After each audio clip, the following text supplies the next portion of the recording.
ya, belum ada Android lagi. Waktu itu HP Symbian, Nokia dan juga BlackBerry yang kenal. Jadi tidak segampang dunia sekarang. Jadi saya sangat bersyukur dengan adanya New International Version, English lebih modern, saya baru bisa mengerti dan memahami apa itu Alkitab. Oke, beredarnya waktu, beredarnya waktu, saya bekerja di planta minyak, ya planta ya planta minyak ya, kalian kata oil and gas ya. Jadi di sana saya menjauhkan diri dari Tuhan juga karena berfokus pada kerja dengan ini. Ya, tahun 2013 yang lalu minyak turun harga atau bensin itu turun harga benar-benar ya. Kalau di tempat Shalom sahabat Bible Bee Channel dimanapun Anda berada, puji Tuhan berjumpa lagi bersama saya. Bagaimana kabar saudara? Semoga saudara selalu dalam keadaan sehat dan selalu dalam perlindungan Tuhan. Sebelumnya saya mengucapkan terima kasih banyak untuk saudara yang selalu setia mendukung pelayanan Bible Bee Channel dengan cara like, komen, dan juga subscribe, serta selalu setia membagikan setiap video yang ada di channel ini. Tuhan Yesus memberkati saudara.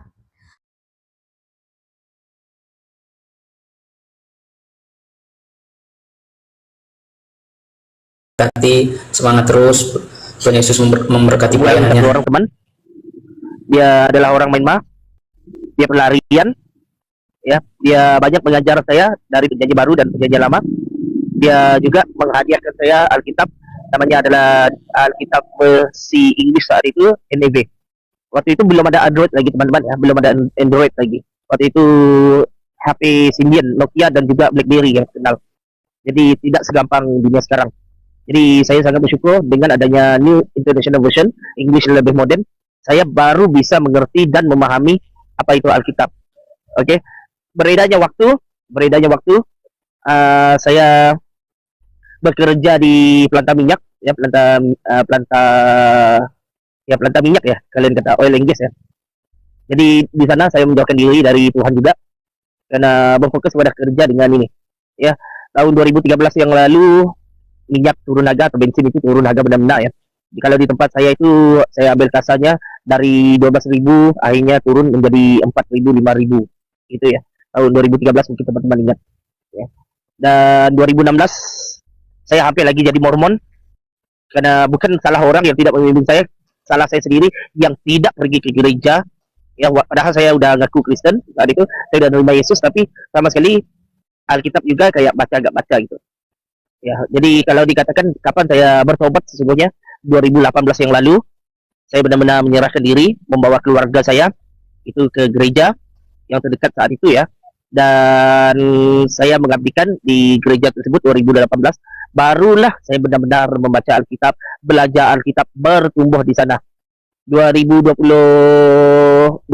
yang lalu waktu Covid banyak orang tidak bisa bekerja, makanya saya melihat di Telegram ada perdebatan, terus di sanalah saya berkenal banyak teman-teman, terutamanya salah satunya adalah Bu Linsi, WAFM, WA Komutadin, Pak Oli dan Bang Langit ya, itu adalah CIA ya, siapa nama Pak Jason, Pak Wawan ya, terus juga Bang Ion, TAF, dan banyak lagi grup. Tetapi di sanalah saya mulai berteman, saya belajar dari dosen-dosen yang luar biasa, contoh Pak Diki Gandas. 2022 saya memisahkan diri dari gereja yang tempat saya bertumbuh, dan 2022 saya juga mulai belajar teologi ya, itu STP, tetapi melalui Zoom dalam jangka yang pendek. Puji Tuhan 2025 saya selesai belajar tahun lalu ya, dan juga waktu prosesnya memang banyak kali kita jatuh dan kita bangkit ya. Artinya tadi waktu 2023 atau 2024, beberapa tahun lalu 2023 kalau tidak salah saya juga pernah sekali dalam pergumulan, apakah jangan-jangan ajaran saya lama yang benar, ajaran yang baru ini salah gitu kan, karena saya melihat ada persamaan tapi perbedaannya itu mungkin kesalahan gitu, dan Tuhan membiarkan saya berada di pergumulan itu. Puji Tuhan, setelah pergumulan itu iman saya kepada kekristenan itu semakin tebal dan semakin menguat, bahkan semakin menjadi kristal gitu ya.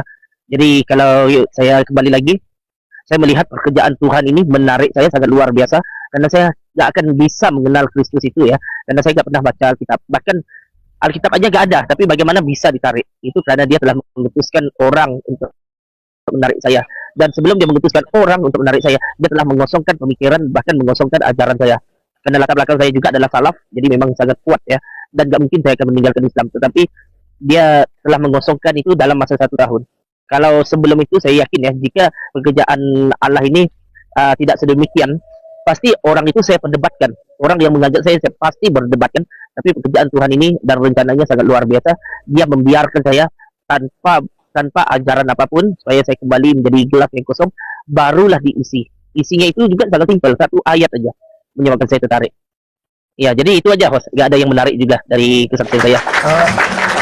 Host izin menambahkan ya, Bang Ustadz Abu ini juga mengalami proses hukum berapa bulan bro? 4 bulan karena dituduh, ada yang melaporkan dia dituduh menghina Islam. Silakan bro, Ya. ditambahkan bro itu bro. Ya, itu dulu memang apa ya, kalau teman-teman kenal dengan saya dulu, memang saya agak frontal ya. Maksudnya tadi saya memang polemik, memang menghina, memang menghujat ya agama lama saya, yaitu Islam.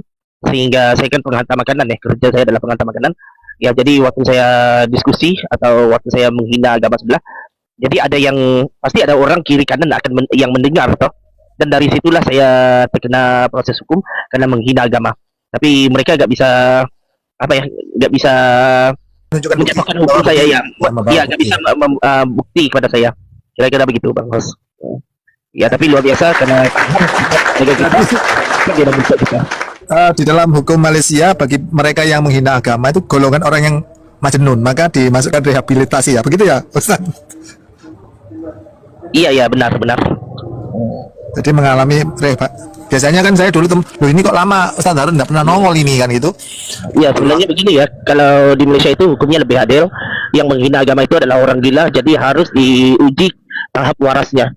Jika dia tidak gila atau dalam keadaan waras, barulah proses itu dilanjutkan.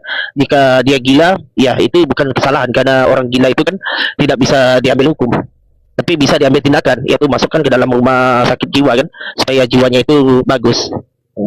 Gitu Bang dan Hukum teman-teman. Inggris ya, hukum menggunakan sistem hukum Inggris. Kalau Konoha ini kan menggunakan hukum Belanda ditambah-tambahi oleh mereka sendiri. Tentu penerapan hukumnya memang demikian ya, berbeda antara perlakuan yang dituduh sebagai penghinaan terhadap agama diproses secara psikologi dulu, kejiwaannya, baru nanti meningkat pada ranah hukum positifnya. Bedanya Konoha ya bilang mengutip Al-Maidah langsung 2 tahun Ahok.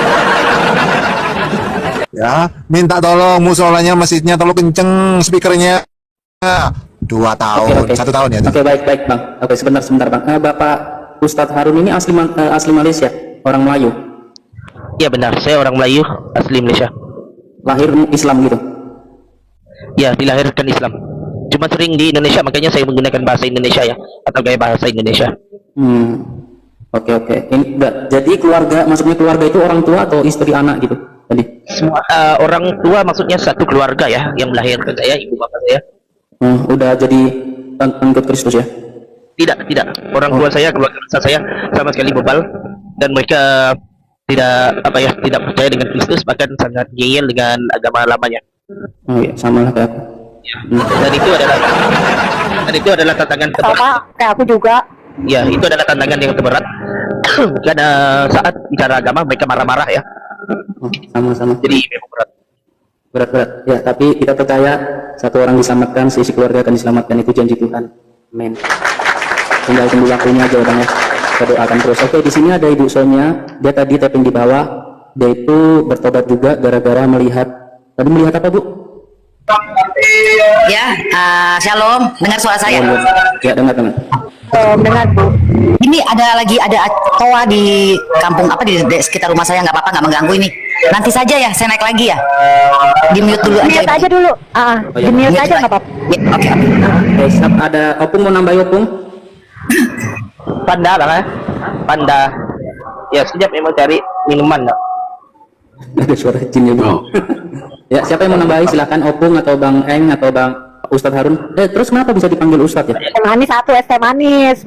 Minuman nanti sangkain apa? Es teh manis Ustadz satu. Harun. Ustadz Harun. Ustadz. Halo Ustadz. Dengar nggak Ustadz ini? Kalau klasik kopinya ada susu ya lah. Ya, langsung kopi deh. Dia masih Kan lagi kopi, Bang Eng, namanya nambah kopi. Bang Eng, kenapa bisa dipanggil Ustadz? Kenapa bisa dipanggil Ustadz? Ya, dia kan ustadz kan pengajar, jadi dia mengajarkan juga dulu sering mengajar teman-teman muslim kan gitu loh. Paham-paham jadi apa yang disampaikan. julukannya ustadz gitu ya. Ya, Tua apa? karena apa keluarga besarnya ini salah satu ulama besar di sana gitu. Salam salam Mustahil. Mustahil. Buat teman-teman Mustahil yang ada di bawah silakan naik atas. Yang jam ya tak lagi. Jam ada. Di mute aja dulu, Aus.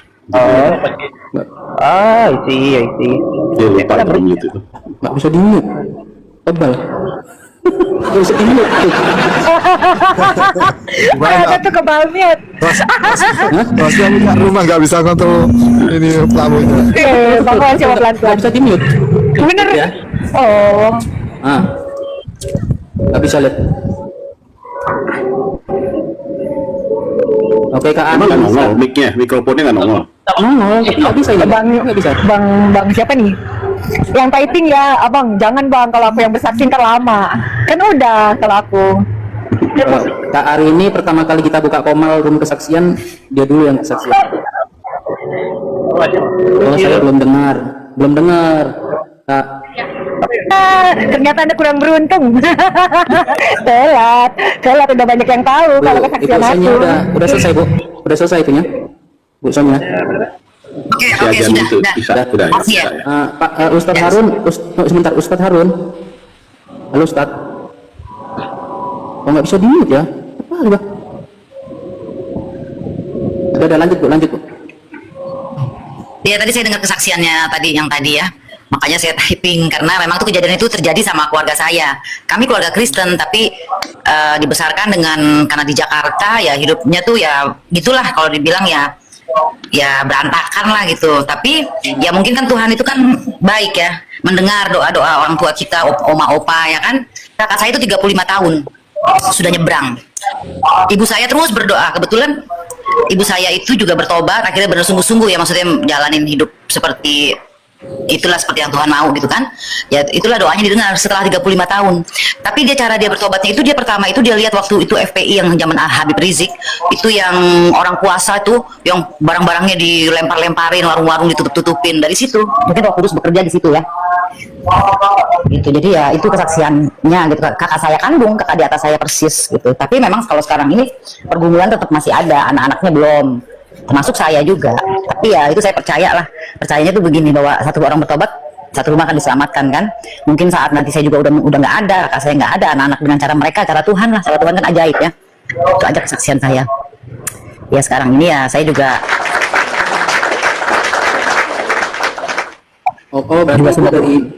berarti memang dari dulu udah Kristen dari lahir ya. keluarga dari ibu saya ya. Keluarga dari ibu saya tuh Kristen semua, GPDI. Gitu. Terus Tapi kakak yang menyeberang gitu.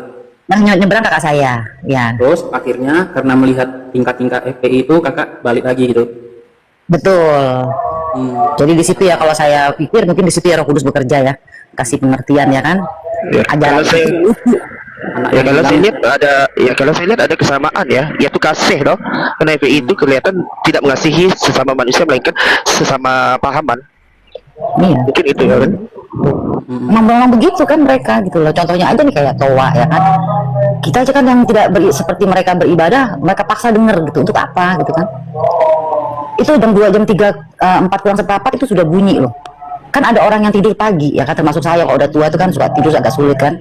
Baru enak mau tidur udah kebangun lagi ya. Seperti itulah beda dengan kita lah. Kalau kita kan memang bangun pagi tapi kan berdoa. Semua kiri kanan muka belakang depan segala macam itu kita doakan kan. Gitu. Kalau boleh tahu dulu kakaknya nyebrang ke sana gara-gara suami gitu, ikut suami. Gara-gara suami Terus dan sekarang? dia juga bilang Sekarang suaminya ikut lagi, ikut enggak, suami udah meninggal. Oh. Saya umur 54, kakak saya tuh umur 57 tahun. Tapi itu sekitar 7 tahun yang lalu lah dia mulai bertobat. Tapi nggak sempat suaminya tahu. Tahu. Nggak ada, belum nggak sempat. Iya. Gitu. Ya, dipuji Tuhan lah ya, ditangkap kembali Tuhan. kakaknya. Kembali betul. Ya, pokoknya kita berdoa aja terus, minta Tuhan aja. Nggak, manusia kan nggak bisa merubah manusia ya. Betul. Ada prosesnya macam-macam. Ada yang kesaksian di sini dia murtadin 1 minggu, keluarganya semua bertobat. Ada yang bertahun-tahun, ada yang sampai meninggal pun juga ada gitu. Ya kita Itu proses banyak. masing-masing lah. Ya, itu paling banyak itu yang sudah meninggal baru bertobat. Itu banyak terjadi tuh di keluarga teman-teman saya juga pada begitu, semuanya begitu, malah sampai sekolah Alkitab lagi setelah bertobat. Ya kayak tadi kesaksiannya kayak kesaksiannya tadi Ustaz Harun tadi kan, keluarganya keras kepala. Iya. Juga kayak aku juga, keluargaku ketika menyampaikan firman itu pasti ribut, adikku, bapakku, wah, gitu. Iya. Jadi tapi harus didoakan. Kita itu jangan putus asa, karena kita itu menara doa di keluarga kita. Kalau nggak ada kita, nggak ada perubahan gitu di keluarga, di rumah tangga itu, di keluarga itu. Maaf, saya mau tanya dengan Bang Kos, sudah berapa lama meninggalkan Islam? Saya Dan jadi bukan Islam saya Bang, bukan dari Islam, Oh, dari oke. agama Hindu, dari Hindu. Iya iya iya. Oh iya iya. Ya, Terus menjadi Kristen ini udah berapa lama, Bang? kurang lebih 15 tahun. Bang. Wah, luar biasa, Bang. Kalau saya titik pertobatannya masih baru dah, 2018. Kalau keluar itu Tapi udah luar biasa Bang, udah bisa jadi apologet, kalau aku belum. Ya. itu kan proses, Bang. Itu kan proses sambil belajar sambil apa, yang penting kita rendah hati ya. Mental juga Kita- mungkin ya Bang, mental juga berasa. Benar, mental, penguasaan diri yang penting, Bang ya. Dan kita jangan merasa paling benar ya. Dulu tahun 2020 lalu, waktu saya Telegram, saya jatuh kepada apologet. Malam itu saya nggak bisa tidur. Kali pertama saya apologet, saya nggak bisa tidur. Saya merasa saya paling pintar saat itu, karena saya mantan dari sebelah ya. Jadi seolah-olah saya menguasai semuanya. Tapi saat berhadapan, saya sama sekali nggak bisa tidur. Dan kedepannya saya melihat ada orang yang jauh lebih hebat daripada saya, atau bukan hebat ya, lebih banyak pengetahuan daripada saya. Makanya saya melihat Tuhan bekerja ya, dia tidak melepaskan saya atau tidak menempatkan saya sehingga saya itu bisa jatuh. Makanya itu proses, kita kan harus belajar, Bang ya. Ya, jadi orang kan menyerang dari banyak sudut. Ada yang tidak bisa menyerang itu dari apa ya, Alkitab atau paman Alkitab, jadi dia menyerang dari sejarah, seolah-olah sejarah kita salah. Kan begitu, Bang ya. Atau mungkin dari scripture, sama seperti siapa, Adian Syah yang banyak menyerang dari manuskrip itu. Makanya kita harus belajar dan bagaimana untuk mempertahankan iman kita. Kira-kira begitu, Abangku. Ya Opung, ada yang ditambahkan tuh? Silakan Bang, saya Opung, silakan. Ya, shalom bos, shalom semua, shalom bang, kakak. Jadi saya pernah jadi RW di sebuah tempat di Jakarta ya. Kalau Ibu Sonya emang di Petamburan Ibu? Saya di Jakarta Selatan sekarang, Pak. Di daerah Depok. Dekat Apa aku. dengan? Wah, itu aku. Dekat aku Oh, iya. itu, Kakak. Iya. Iya, iya. LE, 3.000 LE, masjid di sini. Ada 3.000 masjid. LE. Nah jadi saya, ya betul, LE itu daerah mereka yang rada fanatik juga sih ya. Betul. Nah jadi saya pernah jadi RW di daerah Senopati Bu. Oh ya, selatan. Itu dulu Senopati. Nah terus saya jadi RW di situ. Lalu ketua RW saya RW 06, dianya RW 02. Itu sempat nanya ke saya, Pak RW katanya, kenapa? Itu warga kamu komplain soal toa. Siapa? Ibu ini. Dia bilang. Saya bilang, lah, dia kan Islam. Iya, soalnya dia lagi sakit. Oh ya sudah, bagaimana ya? Apa toa itu ada 4? Terus apa harus dikurangi 1? Nanti jadi pertanyaan. Nah, pertanyaan saya sangat gampang, Pak Jul, namanya ada Jul Karnain lah, Betawi. Pertanyaan saya gampang nih Pak Jul. Kita kan tahu ya siapa beliau. Ente mau kehilangan sapi nggak 2 ekor di Idul Adha? Kagak dong, jangan dong katanya. Nah, jadi kurangin aja 1 daripada sapi 2 hilang. Ya akhirnya dikurangi 1. Gitu. Oh, bayar? Sebenarnya, Bayar berarti? enggak dong. Jadi supaya dia pada saat Idul Adha kan ibu ini kan penyumbang sapi 2 ekor tiap Idul Adha. Oh iya. Daripada hilang sponsornya. Oh gitu ya. Iya, jadi dia dari mulai dia tinggal di situ sudah puluhan tahun, pasti setiap Idul Adha itu 2 ekor sapi besar itu, ya kan? Harga mungkin 50 juta ya per 1 ekor. Nah, karena saya juga kenal beliau ya, beliau pengusaha kayu, pengusaha mebel terkenal di Kalimantan. Nah jadi disitulah rasanya saya lihat loh, kok bisa kok kamu berapa ya? Menerima kalau sesama kamu dan kalau itu membuat profit bagi kamu. Nah, kenapa ada yang memprotes soal itu kalau begitu beda dan tidak membawa profit, kamu kok tidak bisa? Nah, jadi sebenarnya kita udah bisa paham dari sebuah peristiwa ini ya, bos maupun kawan-kawan, bahwasannya kalau sesama mereka dan itu juga ada profitnya, bagi mereka nggak ada masalah. Tapi yang saya salut yaitu daripada sikap dari sang sutradara itu Hanung Bramantyo ya, itu yang walaupun diprotes oleh Deda Nonis, tapi dia mengurangi dan membinakan toanya ke arah lain.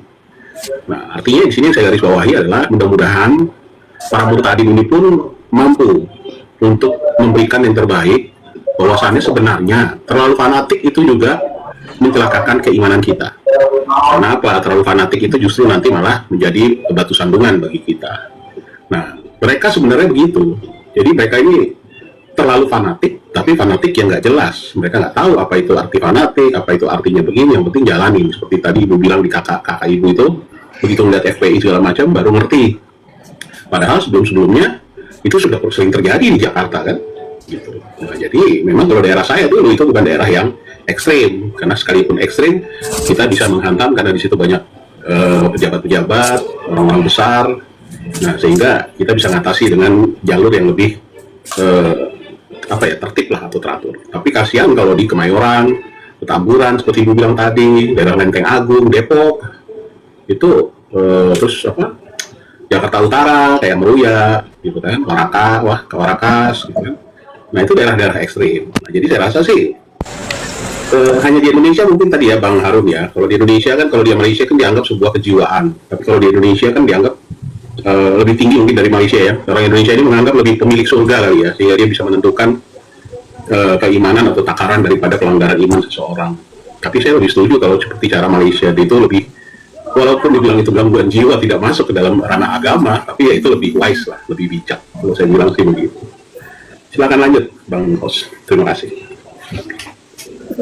Untuk Bang Boy, naik aja Bang Boy, tanya langsung sama teman-teman murtadin di atas. Ini ada Ustadz Harun, ada Kak Ari, ya gimana mereka, ada Kak Sonya, gimana mereka itu bisa mengenal Tuhan Yesus. Ya kalau aku pribadi, aku di hari itu di tempat pekerjaan, saya kerja di Yayasan Kristen. Jadi ada seminar kecil gitu 1 hari, saya di situ dijamah Tuhan Yesus. Ya ada perbedaan yang luar biasa ketika saya mengikut Tuhan Yesus. Jadi ada cerita-cerita gitu ketika murtadin ini berjumpa dengan Tuhan Yesus. Beda-beda ceritanya. Ada yang disembuhkan, ada yang melihat Tuhan Yesus langsung, ada yang dijamah, ujian penyembahan. Beda sama kau, beda sama mualaf. Bisa lihat sapi, bisa tiba-tiba mualaf gitu. Dengar azan tiba-tiba mualaf. Nggak nyambung gitu loh. Aduh banget. Lihat sapi itu. Oh, mau daging kurban. Betul. Ada gitu ya kan. Dapat jatah, hore dapat jatah gitu ya. Betul Kak, ada itu namanya mualaf channel. Jadi ku tanya, kenapa mualaf? Gara-gara lihat kurban katanya. Jadi aku pingin jadi tersentuh banget.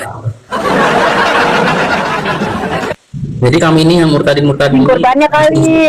langsung dipilih Tuhan, bukan kami yang cari-cari Tuhan gitu. Ya, kami melihat kasih Tuhan Yesus itu begitu luar biasa. Jadi Boy Sandi ini naik aja, nggak usah tapping di bawah, langsung tanya sama narasumbernya. Boy Sandi, harga sapi itu 80 sampai 100 ribu. Harga bebong itu 185 ribu di Jakarta. Susah jadi orang Kristen, Bang. Susah jadi orang Kristen. Bisa. Satu lagi ya. Harus kaya. Satu lagi nggak mungkin ya teman-teman, karena melihat korban atau sembelihan atau apa ya yang sebenarnya itu bisa menjadikan kamu itu menjadi Islam, melainkan otakmu atau psikologi kamu itu ya.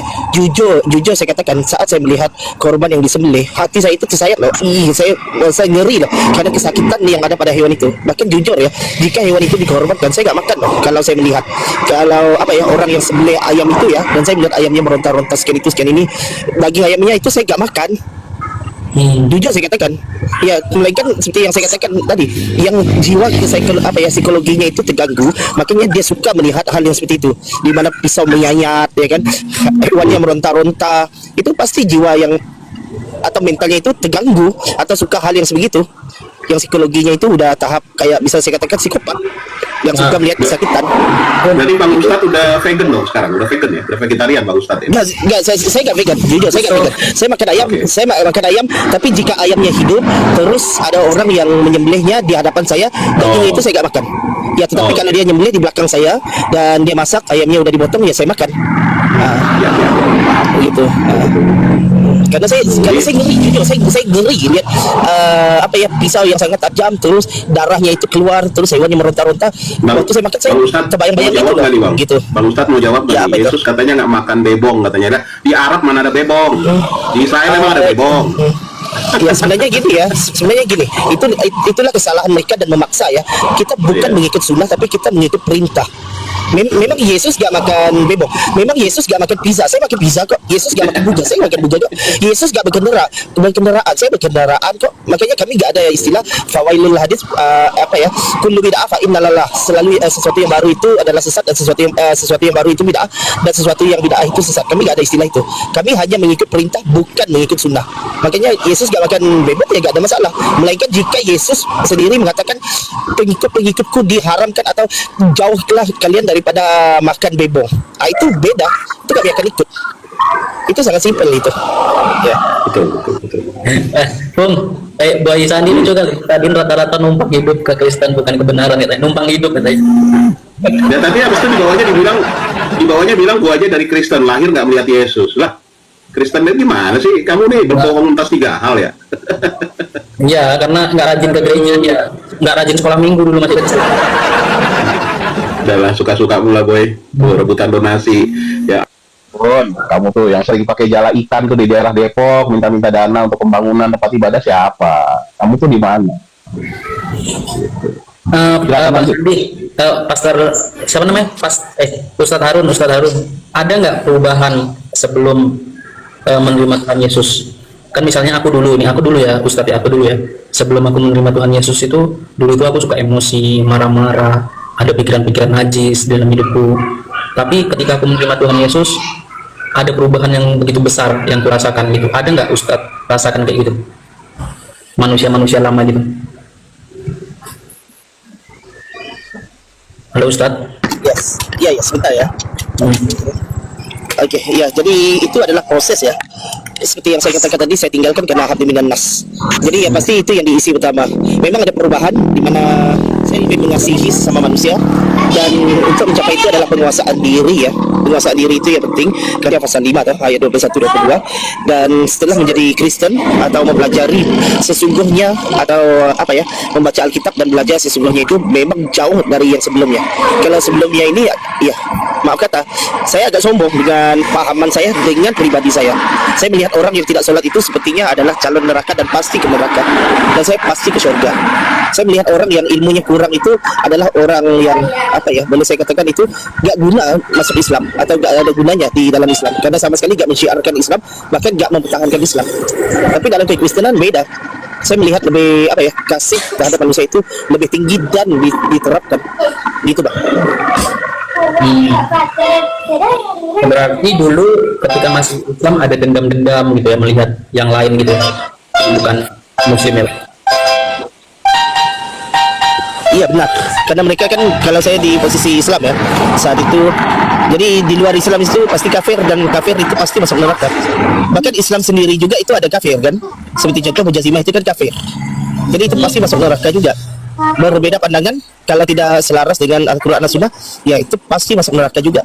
Kalau saya dulu ya. Berarti Pak, Maryam 71 itu sebetulnya untuk orang kafir atau untuk orang Islam sendiri? Maryam 71. Ya kalau kita mau jujur, semua orang Islam. Semua manusia ya, termasuk Islam itu sendiri. Kalau mau jujur. Ya, tapi kalau saya dalam Islam dulu, adalah orang yang di luar dari pandangan saya. Karena saya yakin saya benar kan. Kalau dulu ya. Ya. Berarti bukan Kristen jadi Muslim. Ribut kali kalau Sandi. Mek lah cerita-cerita di atas, kenapa pemualaf? Gara-gara apa pemualaf? Bang Eng, ada yang mau ditambahi Bang? Kalau Bang Eng ini murtadin dah atau Kristen? Ya ini, Mami. Di gereja menurut Bang.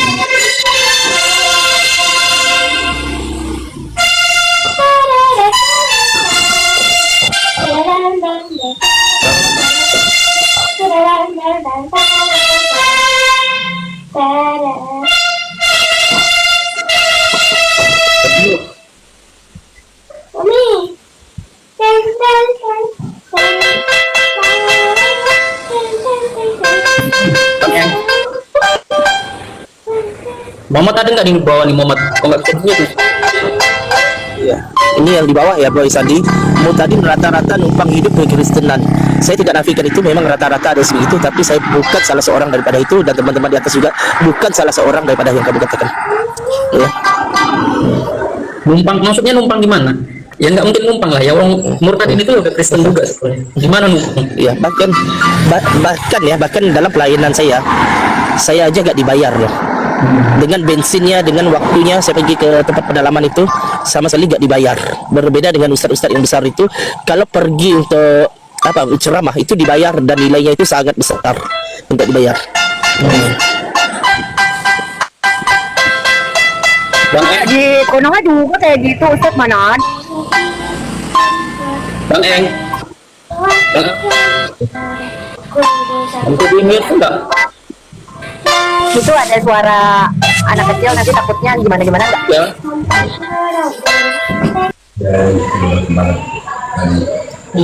Ya, saya tidak percaya begini ya. Yang membuat hati kalian damai meninggalkan Islam itu adalah iblis. Saya tidak melihat hal itu ya.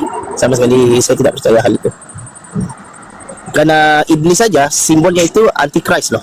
Dia bukannya anti Islam. Iblis saja simbolnya itu adalah penentang Kristen, penentang Kristus, bukan penentang Muhammad. Jadi saya tidak melihat hal seperti itu. Oke, I love you Allah, naik ke atas. Buktikan kami sesat. Ayo naik ke atas.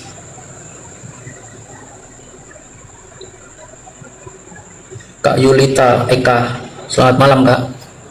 Halo, selamat malam Kak Yulita. Halo, selamat malam Kak Yulita. Halo, selamat malam. Lah, mana nih orangnya? Pencet mungkin. Kak Eka. Mungkin sinyal kan?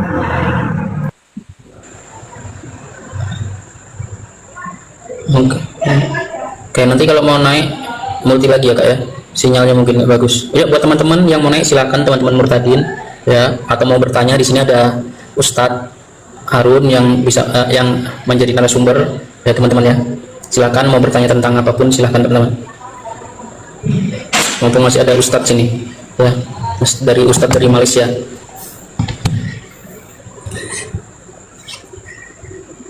Oh, jadi Bapak jadi Ustadz ini maaf ya aku tanya ya Ustadz ya. Kan tadi Pak Ustadz itu kan bilang memisahkan dari gereja tempat Ustadz itu ya, diselamatkan kan Ustadz bertumbuh. Iya. Itu buka gereja sendiri, buka gereja sendiri atau apa? Ya, saya nggak buka gereja sendiri, tapi saya dengan teman-teman yang lain membangunkan gereja, namanya adalah Borneo Reform Evangelical Church ya, di mana pahaman reform yang kami terapkan. Kalau dulu adalah gereja Injili, namanya adalah SIB, Sidang Injil Borneo atau BAM, Borneo Evangelical Mission. Orang Malaysia tahulah gereja itu ya. Bukan karena ketidakfahaman ataupun bukan karena ajaran ya, tapi karena penatua atau karakter penatua itu.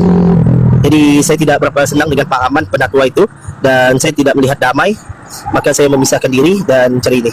SIB sebenarnya bagus, ada yang mengajarkan kalau di pedalaman itu, bahkan saya juga melayani di SIB ya, di pedalaman itu adalah, dan bapak rohani saya juga adalah orang SIB, dia lebih pahaman Injili. Oke. Terus teman saya juga part time-nya ataupun itu, karena dia seorang pendeta, dia mendirikan reform, dalam waktu sama dia juga melayani di SIB. Sekarang sudah dipindahkan tempat, pahamannya juga adalah reform. Terus saya pernah pergi ke SIB yang lain waktu saya tidak melayani di pedalaman ya. Itu juga saya bertemu dengan pahaman reform. Saya tidak mengajak atau membawa denom di sini, tetapi yang ingin saya tekankan, penatua saya ini agak pelin-pelan ya. Saya bagi satu contoh, karena saya berpisah waktu 2022 yang lalu ya. Itu adalah saat Covid toh. Jadi kita tahu waktu Covid adalah di mana kita tidak bisa keluar, dan salah satu peraturan pemerintah adalah vaksin kan. Jadi vaksin itu banyak orang yang menyebarkan bahwa vaksin itu adalah anti-Christ, di mana chip dimasukkan dalam badan toh, dan iblis bisa bekerja melalui darah-darah kita. Jadi dia dengan lantangnya mengatakan begini, kita anak-anak Tuhan jangan menerima vaksin itu, karena itu adalah pekerjaan iblis yang memudahkan untuk menjatuhkan kita. Oke. Jadi karena keterpaksaan atau karena dipaksa oleh pemerintah, semua orang harus menerima vaksin, jika tidak sama sekali tidak bisa bergerak kemana-mana ya. Akhirnya dia berkata, kita adalah Tuhan, terima aja lah apa yang dikatakan oleh pemerintah, karena pemerintah adalah wakil Tuhan di ini. Jadi statementnya pelin-pelan, terus pengajarannya atau pahamannya itu agak aneh, itu memang benar-benar agak aneh. Jadi saya melihat sepertinya tidak ada damai di sana, dan saya memisahkan diri. Gerejanya bagus, ya saya tidak menyalahkan gerejanya, tapi orangnya. Jadi apabila saya melihat tidak ada damai, kalau saya datang ke sana mungkin hanya sebagai sandiwara, dia berkhutbah, saya bermain di belakang, mending saya keluar, dan teman-teman saya juga yang lain keluar juga. Kira-kira begitu.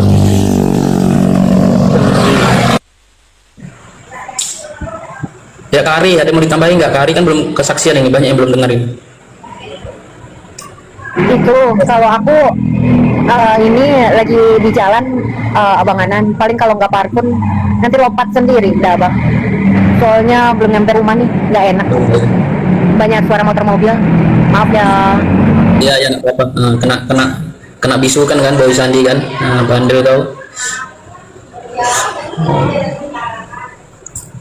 Ya, biasa rame sih, tapi nggak tahu ya kemana semua ya teman-teman Murtadin ya. Tapi nggak apa-apa. Kita bersyukur ya ada room-room kesaksian seperti ini, banyak teman-teman yang lain bisa diberkati melalui kesaksian kita ya. Jadi nggak selalu debat gitu ya. Jadi biarlah porsinya masing-masing, ada yang diskusi, ada yang kesaksian, ada yang pujian luar biasa ya. Kita bersyukur tok-tok ini bisa dipakai Tuhan untuk menjangkau jiwa-jiwa yang tidak mengenal Tuhan Yesus. Oke, jadi gimana nih Kak, baterai kamu udah mau habis nih, kita tutup aja lah ya. Puji Tuhan, kita telah menyaksikan kesaksian yang luar biasa tentang bagaimana Tuhan Yesus bekerja dalam kehidupan seseorang dan mengubah hidupnya secara nyata. Kiranya kesaksian ini menjadi berkat, penguatan iman, dan membuka hati banyak orang untuk semakin mengenal kasih Tuhan Yesus Kristus. Tentu tidak ada seorang pun yang terlalu jauh untuk dijangkau oleh kasih dan anugerah Tuhan kita Yesus Kristus. Dan firman Tuhan berkata dalam Yohanes pasal 14 ayat 6, kata Yesus kepadanya, akulah jalan dan kebenaran dan hidup. Tidak ada seorang pun yang datang kepada Bapa kalau tidak melalui aku.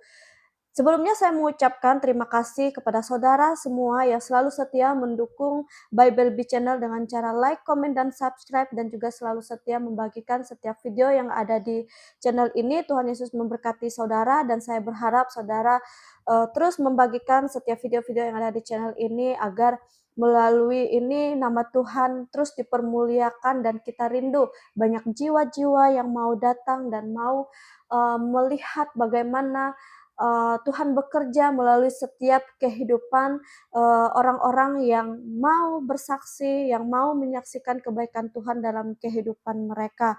Tuhan Yesus memberkati kita semua. Sampai jumpa di video berikutnya. Shalom.